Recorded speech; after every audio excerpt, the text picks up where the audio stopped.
ना कजरे की धार ना मोतियों का हार ना कोई किया सिंगार फिर भी तुम कितनी सुंदर हो।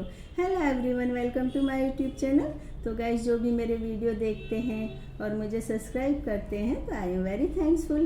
तो आज मैं अपने कटघरे में एक बहुत ही फेमस सिंगर को लेकर के आई हूँ और ये फेमस सिंगर बहुत ही अलहड़ है, लेकिन अपने गाने की वजह से बहुत ज़्यादा फेमस है और कुछ अपवादों की वजह से भी। और इनके गाने पर मेल फीमेल बच्चे सभी लिपसिंग करते हैं। और एक गुम है किसी के प्यार में के बाल कलाकार ने लिपसिंग की थी और इनके गानों को बच्चे बड़े सभी बहुत ज़्यादा पसंद करते हैं। तो इनका नाम है जयराज। तो मैंने रील पर 1-1.5 साल पहले गिटार पर इनका गाना सुना था। तो इनके गाने में एक एकाग्रता थी और रूहानियत थी। तो फिर मैंने एक गाना सुना तो उस समय मैं अपने नन्हे मुन्ने लड्डू गोपाल जी को लेकर के आई थी। तो लड्डू गोपाल जी के मुकुट ड्रेस वगैरह में लेकर के आई थी। तो मुझे लगा कि ये गाना मेरे कान्हा जी के ऊपर भजन के रूप में बहुत सूट करेगा। तो फिर मैंने ना कजरे की धार वाले गाने पर एक वीडियो बनाई थी। तो मैं इनके बारे में बोल दूं कि ये बहुत ज़्यादा मेहनती हैं। ये इस तरह के सिंगर नहीं है कि फैमिली में कोई सिंगर हो या बहुत ज़्यादा जान पहचान हो, तो इस वजह से बहुत जल्दी आगे आ जाते हैं। तो इनको बहुत ज़्यादा मेहनत करनी पड़ी है यहाँ आने के लिए, क्योंकि एक सिंगर की लाइफ बहुत ज़्यादा मुश्किल होती है, बहुत ज़्यादा अपवादों में रहती है, बहुत ज़्यादा लोग बातें बनाते हैं। कोई आप में बात ऐसी भी नहीं होगी कि अपवाद किया जाए, लेकिन फिर भी लोग आपको हमेशा विवादों में लेकर के आते रहते हैं। लेकिन जो भी सिंगर इन बातों को छोड़ देते हैं कि कोई हमारे लिए क्या कह रहा है, तो उन बातों को छोड़ करके बहुत आगे पहुंच जाते हैं। और मैं इनके बारे में एक बात और बताऊं, मैं अपना पर्सनली नहीं बता रही हूँ कि अभी 1-2 साल पहले इनकी लाइफ में कोई बहुत ज़्यादा बड़ी पर्सनल प्रॉब्लम आई थी और जिस प्रॉब्लम से निकलना इनकी फैमिली के बहुत ज़्यादा मुश्किल था। तो इनकी फैमिली और इनके खुद के इतने मजबूत इरादों की वजह से ये उस प्रॉब्लम से निकल गए थे। और रियाज भी संगीत में बहुत ज़्यादा करना पड़ता है, क्योंकि इनके जो गाने हैं उन गानों में ये दिखता है कि ये बहुत ज़्यादा मेहनत करते हैं।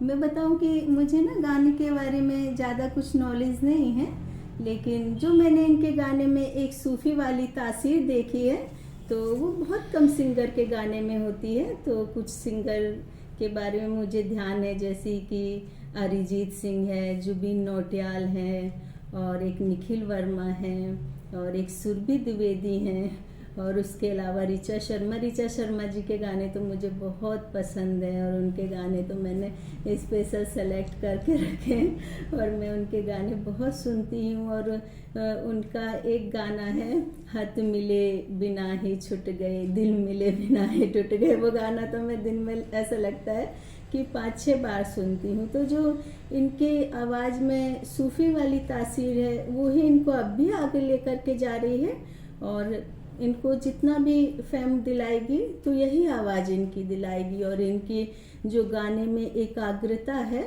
और ये बहुत ही शांत होकर के गाना जिस तरह से गाते जैसे कि किसी भजन में लीन हो जाते हैं, तो इस वजह से इनको बहुत ज़्यादा फेम मिलेगी और ये गाने की वजह से बहुत ही ऊंचा मकाम प्राप्त कर लेंगे। लेकिन गाने की वजह से ऊंचा मकाम प्राप्त करेंगे, लेकिन ये गाना गाते गाते ही कब भजन गायक बन जाएंगे और कब भजन गाने लगेंगे इनको खुद को ही नहीं पता चलेगा।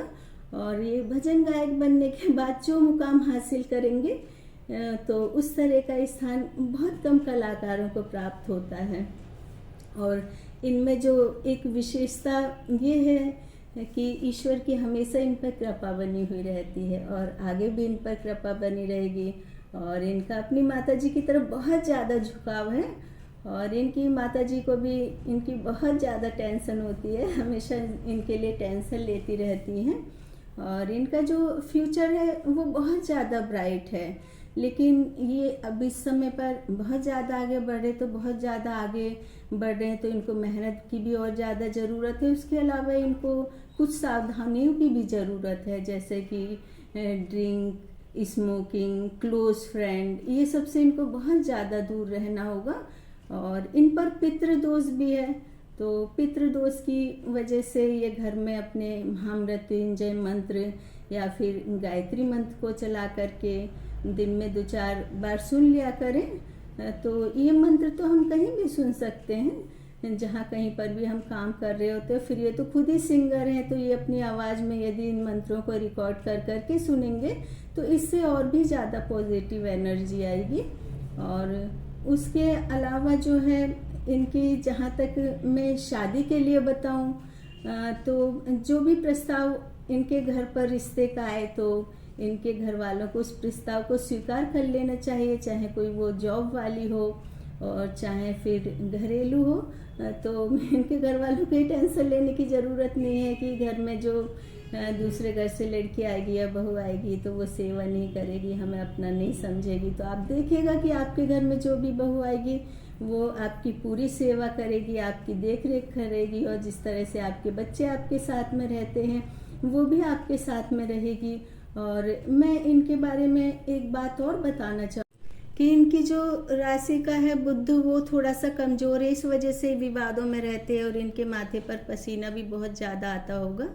तो इस तरह के विवादों से बचने के लिए इनकी मदर गुरुवार को गाय को 5 रोटी और हर गुड़ वगैरह मिला करके हर गुरुवार को खिलाएं।